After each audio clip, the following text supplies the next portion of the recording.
What's happening, guys? Welcome back. If you're new to the channel, be sure to subscribe so you can catch the new spills every week.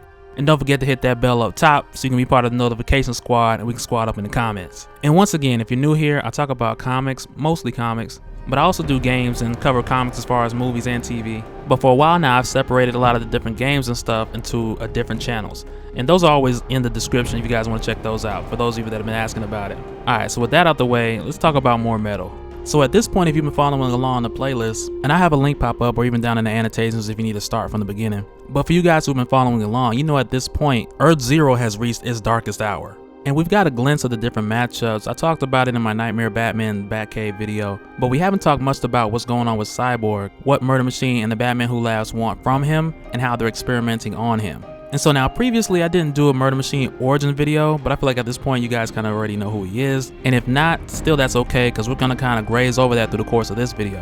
And now's really the perfect time, because essentially this video is going to be covering what happened outside of those Batcaves. Because as you guys noticed before, there was only 4 Nightmare Batcaves. You had Red Death with a Batcave, the Merciless had one, the Drowned had one, and Dawnbreaker also had one.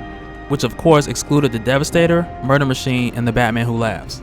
And I cannot wait for that Batman Who Laughs origin. Like, we discussed the theories on it, but man, it's just killing me to see what type of origin that Barbados cooked up for this guy. But anyway, I guess where I want to start is kind of from the Batcaves, or better yet, moments before 4 of your key members of the Justice League got sucked into the different caves at the same time from random locations around the galaxy. And for the most part up until this point, we've been keeping up with each of them in their battles between their Nightmare Batmen. But when they got randomly boom-tubed into these Batcaves, we also noticed that Cyborg was trying to warn them and send them a message. He was trying to give them the heads up and let them know that the Nightmare Batmen were coming for them and that they should run. And so right here is where I want to jump back to the Murder Machine one-shot. And just to put it in a nutshell, Murder Machine is pretty much your negative multiverse version of your Batman Cyborg. Worst case scenario, of course. He developed an incomplete version of Alfred on the AI, and later after Alfred was murdered, he later bonded with it. And after Alfred being murdered, that was kind of the AI's way of protecting Bruce once and for all. But one thing that really sets apart Murder Machine from Cyborg is that as far as we know, Murder Machine doesn't have any mother box technology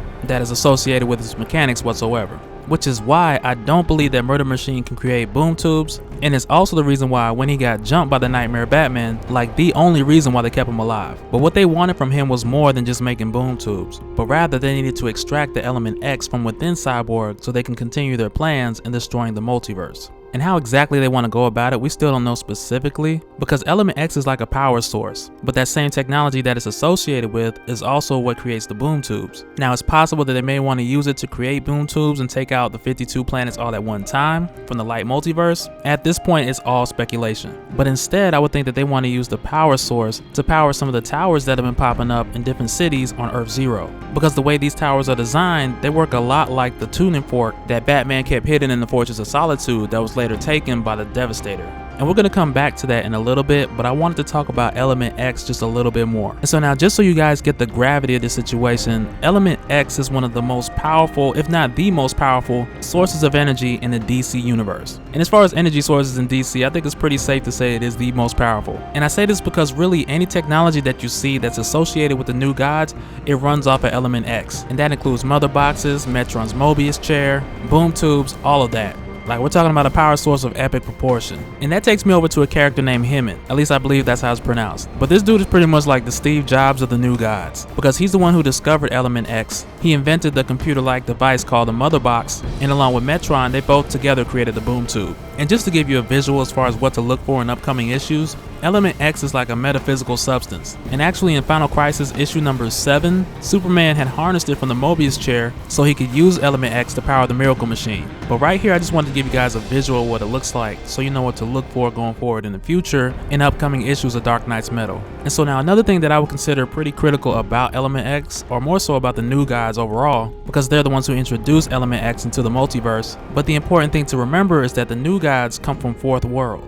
And there's only one Fourth World amongst the multiverse. And it's for that reason that we only have like one dark side. But also what this does is it makes it a lot more difficult for anyone who's just looking for Element X just laying around anywhere in the multiverse. So in other words, you don't just have this one Fourth World location that's located inside the multiverse 52 times over. And really, if you think about it, because of that rarity and because how hard it is to come across Element X, like on two sides of the same coin, it's one, the reason why they kept Cyborg alive, But 2, on the other side of that same coin, it also put a target on his back. And it said, look, this is probably one of your easiest targets to harness this powerful energy source from. And not to say that he's a pushover, but he's definitely not a match for the Nightmare Batman. And so now the next thing I want to cover is how exactly this ties into Barbados' plan. Because in issue 1 of Dark Knight's Batman Lost, we find out that Barbados is the definitive god of the dark multiverse. And unlike the light multiverse where you have 52 Earths surrounded by universes, in the dark multiverse you have thousands. And real quick, like, Bruce is the worst person that this could have happened to, because Barbados also explains that this multiverse is created off of fear and failings. And he said that nobody else has more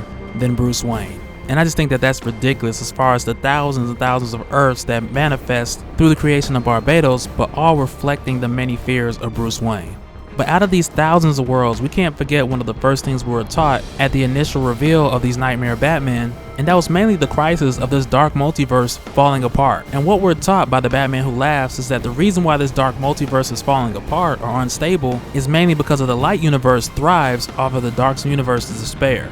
And up to this point, that's really been the motivation of the Nightmare Batman, because they want to travel to the light universe and make them pay for all the losses that they suffer. And the way they see it, those 52 Earths up there, they're the ones to blame. And that's because of the balance of how the universe works between the light and the dark. Or so we've been told. Because what we've been told to this point is that the dark multiverse is a reflection of all Bruce's worst nightmares. Like with Murder Machine, Alfred was killed by his rogues gallery. The Drown, she lost the love of her life, Sylvester Kyle. But even though the worst thing that can happen will happen here, it just makes you think for a second. Because with Barbados admitting that he created all these different scenarios, all manifesting from Bruce's fears, it just kind of makes you think that that leaves a loophole to the fabric of that reality, because the basis of its existence, it's all depending on the fears of Bruce Wayne. But for the sake of this video and for argument's sake, I'm just going to say that the light multiverse is thriving off the dark multiverse's destruction, and that's why Barbados wants to destroy the light multiverse so he can essentially just start over.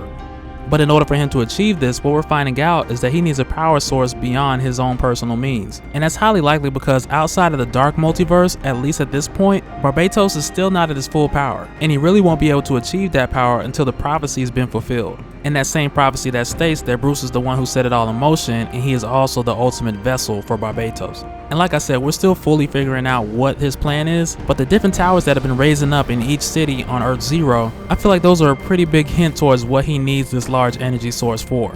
Because each of these bodies, the way they have the towers aligned up on them, it very much resembles the cosmic tuning fork. And in the past, these were placed on a multitude of planets in order to prevent a crisis event. And the pillars that Barbados is using are strikingly similar to this tuning fork, with his also having bodies attached to it, but more than likely it's designed to serve the opposite purpose of starting a crisis versus stopping one. And it's possible that the ones in the dark multiverse are being used to sustain the dark multiverse long enough until Barbados' transition is complete. And because he has thousands of worlds instead of just 52, my guess is that this is the reason why he wanted to trap Superman in the dark multiverse as well, so he could use him on that side as a power source. And that's why as soon as Superman crossed over to the dark multiverse, Barbados ordered Devastator and Murder Machine to retrieve the tuning fork. But not only did they retrieve it, but the Devastator intentionally destroyed it, which took away any chance of Superman turning around and coming back through, leaving both Clark and Bruce trapped in the dark multiverse. But I also believe that Barbados instructed the Devastator to do this so that he could rebuild it with a number of different modifications. And at this point, we really don't know what changes he made when he rebuilt it, but just to give you an idea of what's possible, Alexander Luthor Jr. from Earth 3 wanted to use one of these cosmic tuning forks in order to bring back Earths that were erased from the original Crisis event, which is insane, taking a universe that's been deleted and using this tuning fork as an undo button in order to bring it back. And I really don't think that Barbados cares to get these Nightmare Batman the wonderful life that they feel like they always wanted, but I do believe with everything that's been set in motion that all the components are there to eliminate the rules that restricted the dark multiverse and cause it to fall apart so that the light can thrive. And really that rule that's destroying the dark multiverse in order to cause balance to the light, that and Batman dealing with his thousands of fears, those are really the two things that are most uncertain and working against Barbados at this moment. And Cyborg is trying his hardest to hold out and help as much as he can, but during this process, the Batman Who Laughs is observing how much of these nightmares that Cyborg can take that he's slipping in and out of during this extraction process. It's crazy.